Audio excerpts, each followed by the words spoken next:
Meve's ears caught the sound of a ruckus coming from the camp. Thieves! Inglet! A pox upon you all! It was her quartermaster, hurling oaths at the peasants she had freed from the Nilfgaardian slave convoy. A few had stolen supplies under the cover of darkness and escaped into the woods. Terror and dread gripped the other freed prisoners. Meve mulled over what to do with them, and Reynard, as always, offered some advice. "'Tis high time they went off on their own, your grace. They are too great a hindrance. They slow our march, divert our soldiers from more important tasks. And now this." Gascon was listening to their conversation. Meve shot him a questioning look. I opposed taking them in. So, for consistency, I now oppose forcing them to leave. We made their miserable lives our responsibility, did we not? Well then, that is a burden we cannot simply shrug off.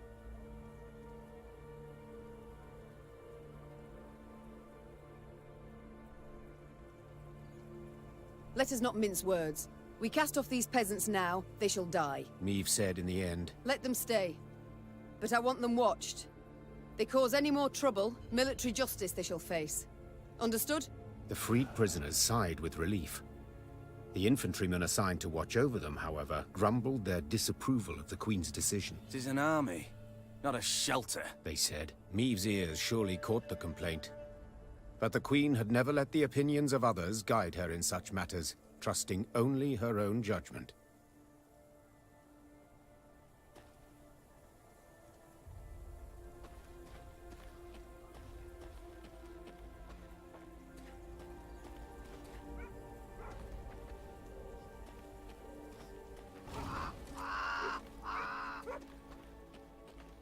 Not liking the looks of this, Gascon said, furrowing his brow. Meve followed his gaze. Before them, beside the road, stood a hut with a scorched thatch roof. Why? Huts abandoned, yet dried fruit and mushrooms hang from the eaves. Famine raging all around and no one's been tempted. I'd send a scout if I were you. The Queen did as Gascon suggested, and sent 3 infantrymen to reconnoiter.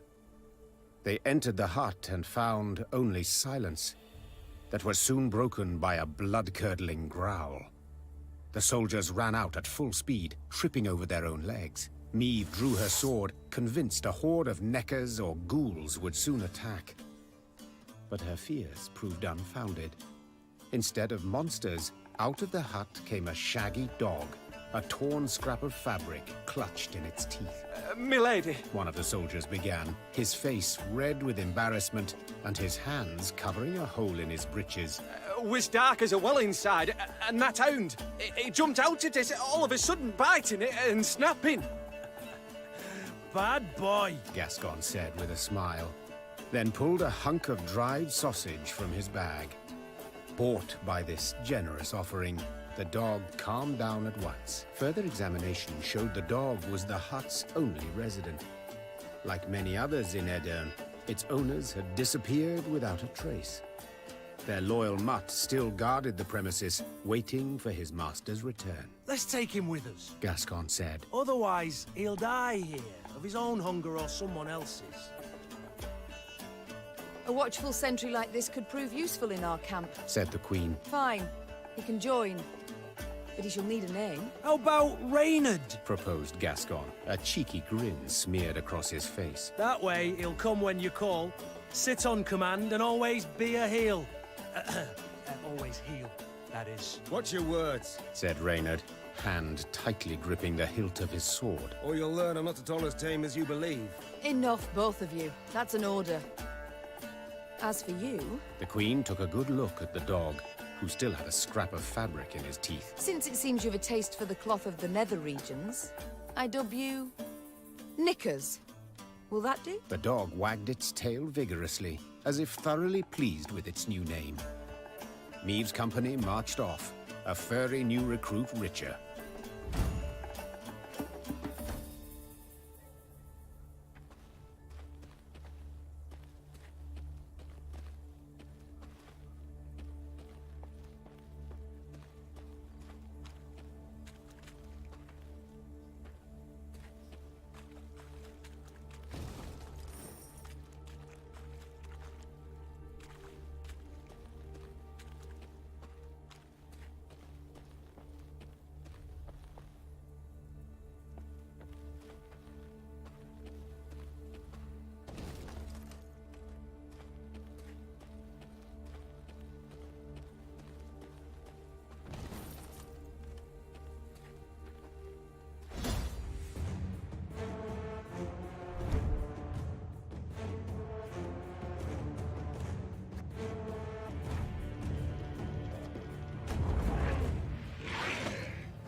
Ever have a stone knock out one of your teeth?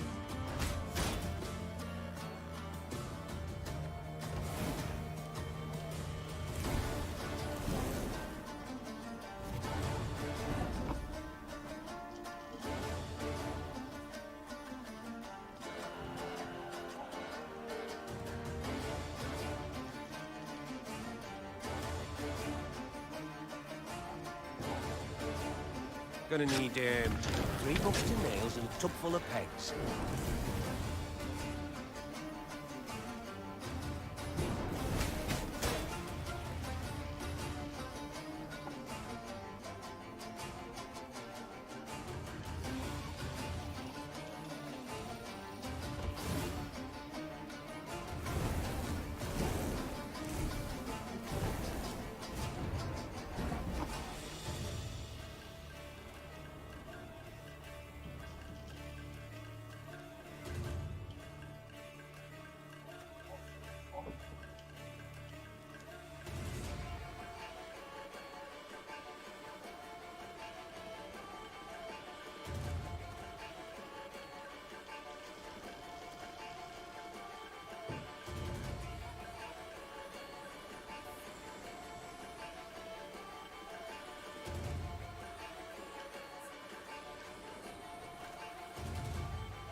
Watch your heads!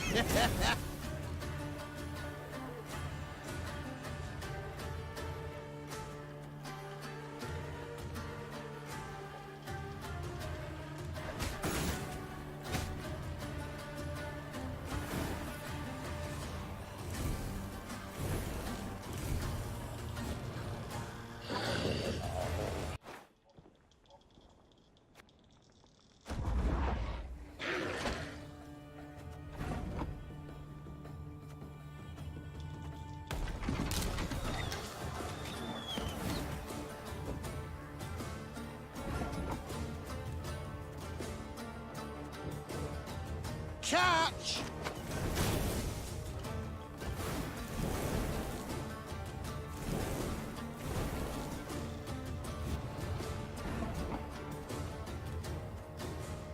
Thing about slings, they hide well.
Stop your yapping and start digging.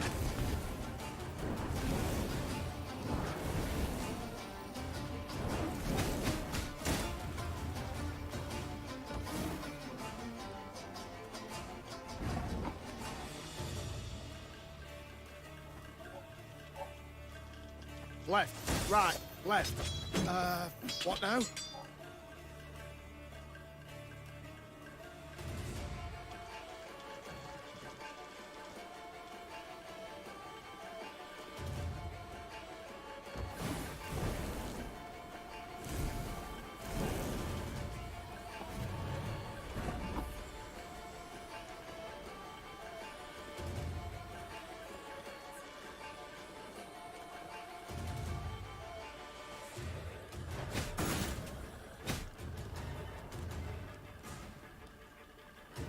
Gonna need 3 buckets of nails and a tub full of pegs.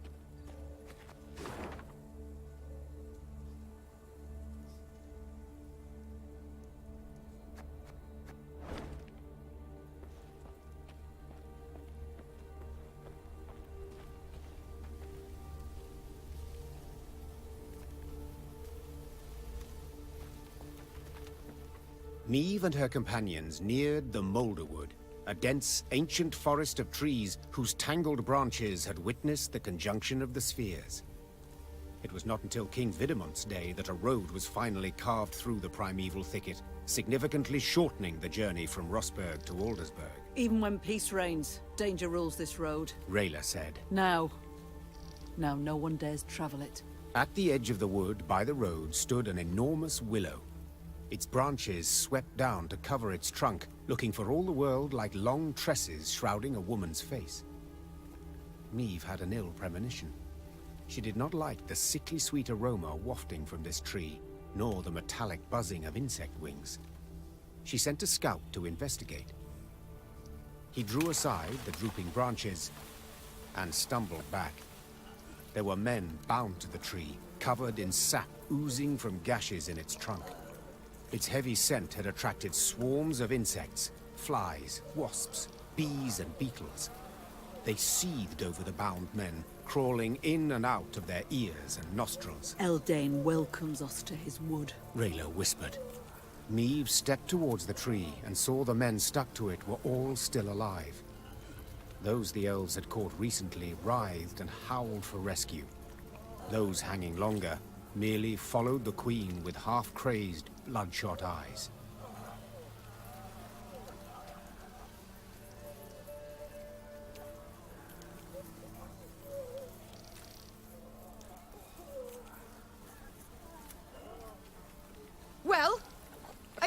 stand there all day. Meve screamed to her dumbstruck Lyrians. Free them, at once! Her soldiers needed no more prompting and set about sawing at the ropes with their blades. As soon as they had freed the first captive, before even a word of thanks could be uttered, a flaming streak soared through the air and stuck in the tree.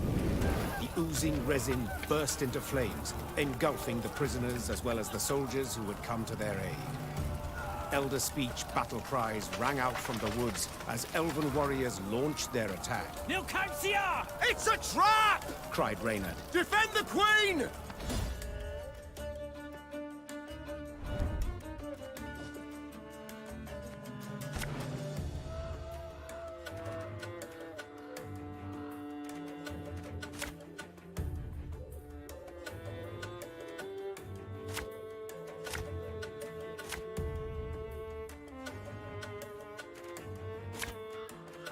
Keep your heads in the fight!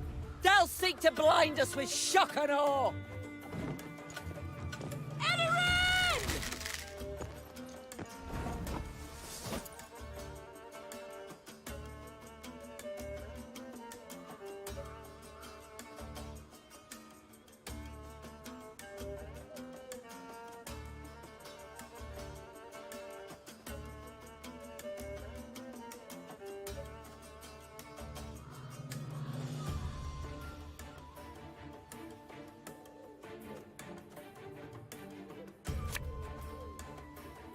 My spirit's willing and how, but these damn boots are killing me.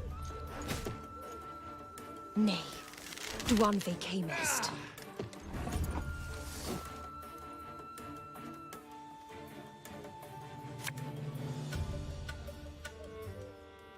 You mad? Don't shake that!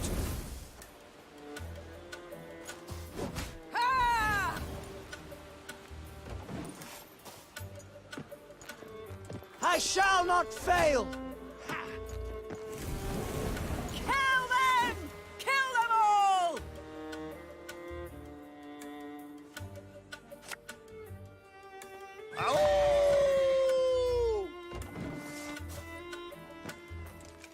None shall tread on us!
Greetings.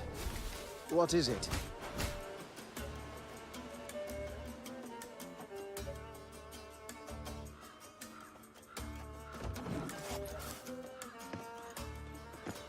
Dance of death! Ha! Ha!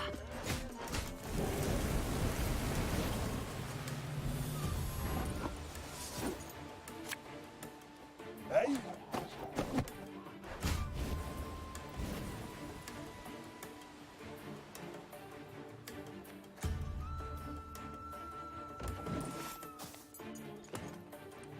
Death to Old One!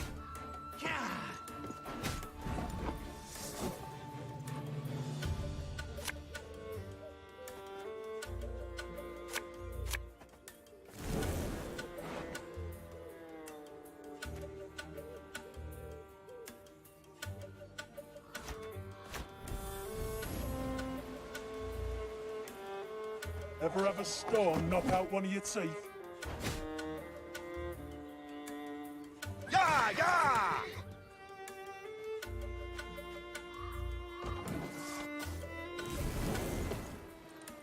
Everything all right?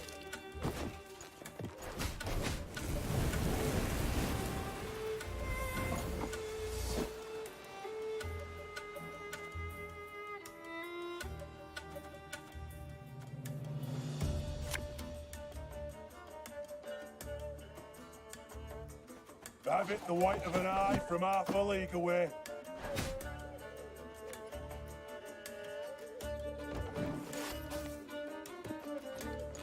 Have strength, my love. Yeah.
Don't let them regroup! Finish off the wounded! The battle done, Meve surveyed the carnage, her breath still ragged. The thick stench of blood, sap, and ash she sucked in made her stomach churn and head swoon. The Scoia'tael. I'd heard of their cruelty, but... The Queen said, sheathing her sword. But never have I countenanced a thing like this. Black Rayla, who had just extracted her blade from between an elven gorilla's ribs, smiled darkly. Worst is yet to come, my lady. The Queen regrouped her forces and marched into the Moulderwood. The Lyrians sang none of their usual marching songs. Instead, they walked in silence, eyes darting constantly to their flanks.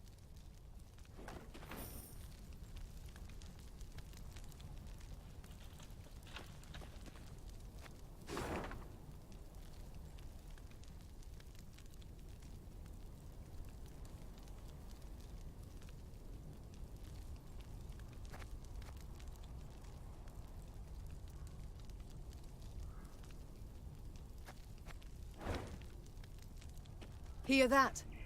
Nightingales. Unmindful of war, they sing on. Those are no birds, my lady. Just Scoia'tael scouts use animal cries to communicate. Tell the men to hold to the road, my lady. Anyone wanders in the trees, they don't come out.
Meve's path took her to the village of Eikenfurt.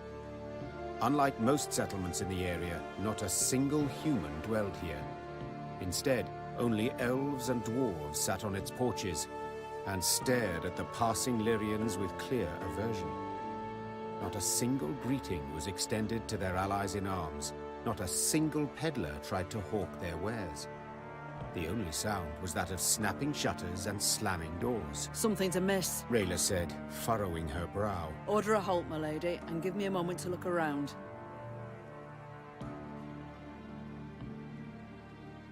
There are skeletons in the cellars of every village. Meve replied calmly, pretending to ignore Rayla's angry glare. I doubt this is an exception, but I feel no need to exhume them. We march on. Driven by curiosity, the Queen returned to Eikenfurt. Black Rayla implored her to call for a halt so they could search the village. There are skeletons in the cellars of every village. Meve replied calmly, pretending to ignore Rayla's angry glare.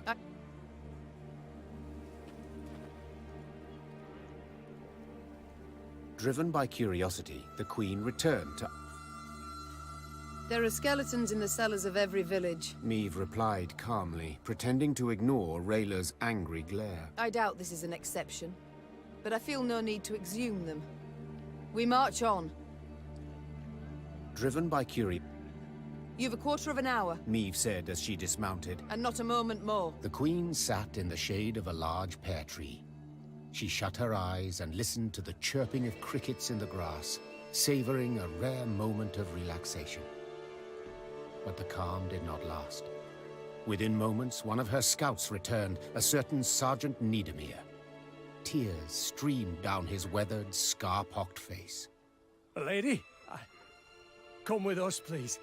You'll need to see this for yourself. The sergeant led her to the still, smouldering remains of a mill.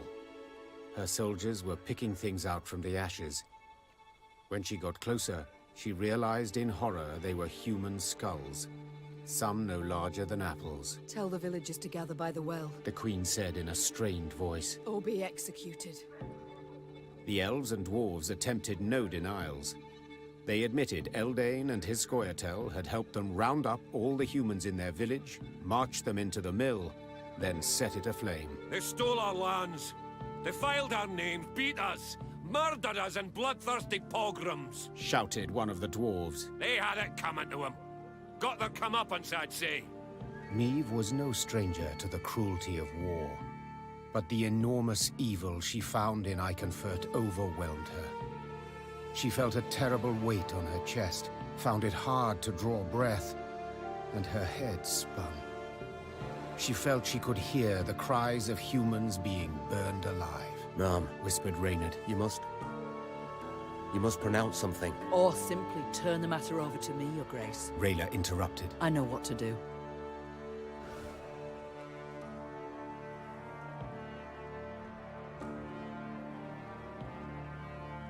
Do as you see fit. Meve said quietly, gaze fixed on the ground. The Queen snapped her reins and rode out of the village.